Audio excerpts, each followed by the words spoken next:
Chapter 2, Mama Bear. Was I, King Hades, dreaded ruler of the underworld, some sort of baby magnet? So it seemed. Baby Hercules had been big and strong, and when he cried, you could hear it for miles. And baby Perseus? Just ask my dog about him. The very mention of his name sends Cerberus, my three-headed guard dog of the underworld, diving under the nearest couch. I looked down at the bundle in my arms and at the small, peaceful face. Atalanta's eyes were closed. She hadn't made a peep. That was a point in her favor.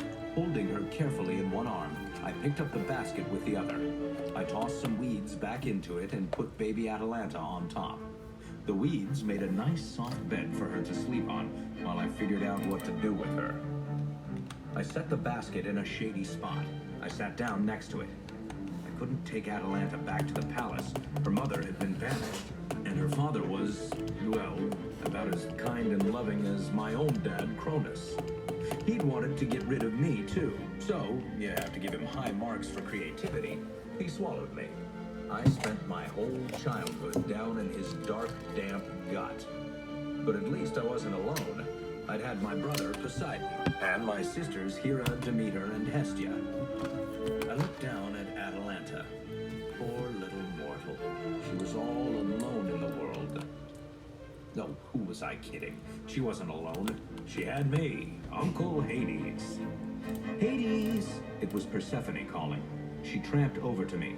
Taking a break, Hades? Did you check the garden? I said. I pulled out every single weed. And every single artichoke plant.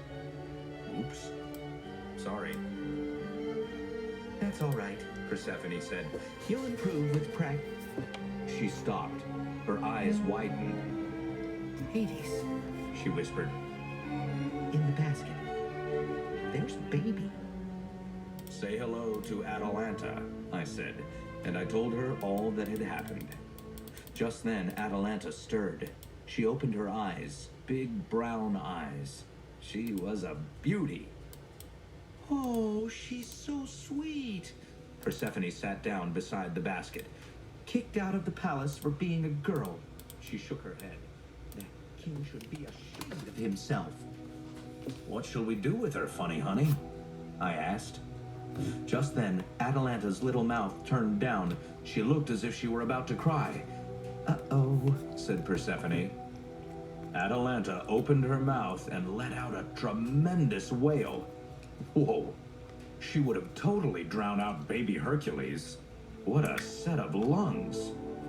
Persephone took out her phone and punched in some numbers. Artemis, she shouted over the crying. It's Persephone. Can you come to the hills of Arcadia? Now, yes, we found a baby girl. She flipped the phone closed. Artemis will know what to do. Artemis is goddess of the hunt, a strange goddess for Persephone to call for help with a squalling baby, you're thinking.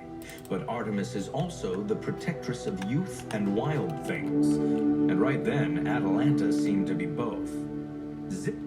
Artemis appeared before us, courtesy of her astro-traveling powers. She always dressed in animal skins, and that day she was wearing muskrat. She picked up Atalanta. The crying stopped. Well, hello, little female, she said. How did you get here? I told Artemis the story of how Atalanta had come to be lying in a basket of weeds. The whole time I talked, the baby stared at Artemis. She seemed fascinated by the goddess's bright yellow hair, which she wore in 2 long braids. Given away, were you? Artemis said to the baby. Males are such nasty brutes, especially kings. Don't worry, little female. You can join the daughters of Artemis. What's that? I asked. It sounded like some sort of cult. You'd be surprised how many idiot fathers don't want female babies. Artemis shook her head. So I take care of them until I can find them foster mothers. She tickled Atalanta's chin. And all you have to do, little daughter, is vow to never marry. She's a little young to take a vow, don't you think? I asked. My daughters don't take the vow until they're older, Artemis said. You're an exception, Hades, she added, but most males are annoying. Who needs them? Here. She held the baby out to Persephone. Bounce her around a bit. Babies love that. I'll be right back. Persephone took baby Atalanta, and Artemis ran into the woods. I wondered what she was up to. The Godly Handbook for Helping Mortals lays out clear rules about what we gods can and can't do. We bend the rules now and then, but we can't jump in every time mortals get themselves into hot water. If we did, we'd end up doing nothing but saving them from danger 24/7. Mortals are supposed to call on us by name and ask us to do some very specific task to help them. Then we're allowed to pitch in. But Atalanta was too young to know that. Persephone walked around bouncing Atalanta. The baby cooed happily. I had to hand it to Artemis. She seemed to know what babies liked.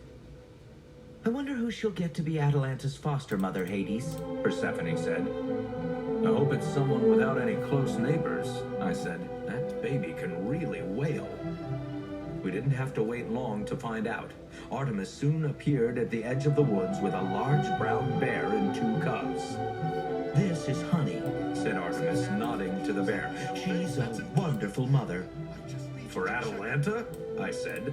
You're joking. No, said Artemis. Honey has fostered several daughters of Artemis.